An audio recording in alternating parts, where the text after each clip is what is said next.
I confess I'm quite excited about our last and final series of commitments. The theme of all of these is that they're focused on empowering young people around the world, including right here in the United States. And I've had the privilege of getting to know and working with many of the people who will be joining me on stage. Could I please invite Brad Smith of Microsoft, Jose Maria Sanz Magion of Telefónica International, USA, Michael Brown of City Year, Eric Dawson of Peace First, Cecil Richards of the Planned Parenthood Federation of America, and Vikas Pota of the Varkey Gyms Foundation.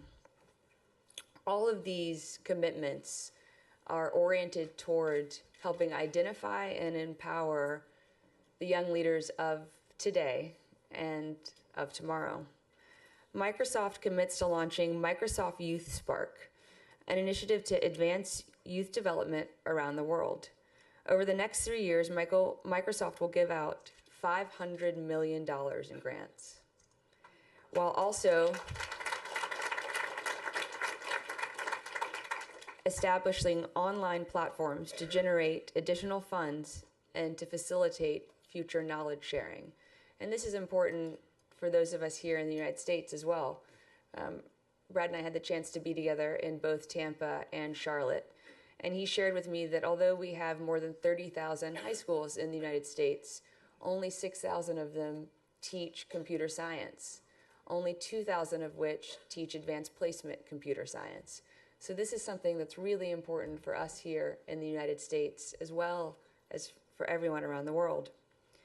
Telefónica commits to launching digital technology initiatives to combat youth unemployment in Europe, focusing particularly on those countries that have the highest youth unemployment burden.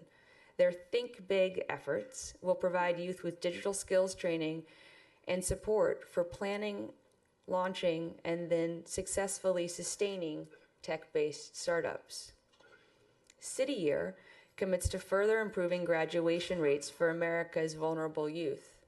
About 25% of young people in the United States don't graduate from high school in 4 years. So this is also really important for us here at home. By 2023, City Year will expand to at least 14 new sites and serve 50% of all at-risk students in the schools they support. And if you heard Governor Romney this morning, you know why this is so vitally important. Peace First will launch the Peace First Prize, a $50,000 2-year fellowship for 10 youth here in the United States. The fellowship will also provide recipients who will have already demonstrated pro-social, pro-peace leadership in their schools with mentorship so that they can further develop their leadership skills and be leaders once they leave their elementary, middle school, or high schools into the future. The Planned Parenthood Federation of America commits to expanding its youth peer provider model in Africa and Latin America. This initiative will increase access to STD prevention counseling and contraception through peer-facilitated interventions, helping young people support young people, similar to what we saw in the video that introduced our session this morning. The Varkey Gyms Foundation commits to establishing 10 low-cost learning resource centers in 4 states in India over the next 15 months. Each center will be equipped with satellite technology to provide students from rural and semi-urban communities with supplemental education opportunities they otherwise would never be able to access. They also commit to ensuring that each of their sites can be a model that can be subsequently replicated either through future commitments here at CGI or that they will help others learn from if they want to set up similar sites in India or around the world. A very important dimension to this commitment. Please give all of them a round of applause.